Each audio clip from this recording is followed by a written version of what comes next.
Hi friends. Morning எந்திரிச்சா நமக்கு tea குடிக்கிறதுக்கு நாளே ஓடாது. வாங்கி டீ போட்டுட்டு நம்ம டேவை ஸ்டார்ட் பண்ணலாம். ஒரு டம்ளர் பால் ஊற்றிட்டு ஒரு டம்ளர் தண்ணி ஊற்றிக்கலாம். இந்த பாலும் தண்ணியும் சேர்த்து நல்லா கொதிக்க வைக்கலாம். நல்லா கொதித்து வரும்போது டீத்தூள், நீங்கள் எந்த டீத்தூள் எந்த அளவு யூஸ் பண்ணுறீங்களோ அதை போடுங்க. பட் பாலும் தண்ணியும் சேர்ந்து நல்லா கொதிக்கணும். கொதிச்சோடனா போடணும். அப்புறம் சுகர் உங்களுக்கு என்ன அளவு வேணுமோ சுகர் போட்டுக்கோங்க.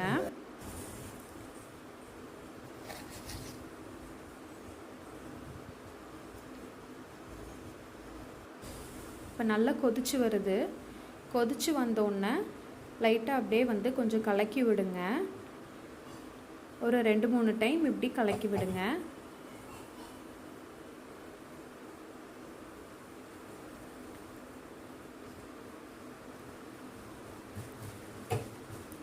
அவ்வளோதான், சூப்பரான டீ ரெடி ஆயிடுச்சு. Bye bye.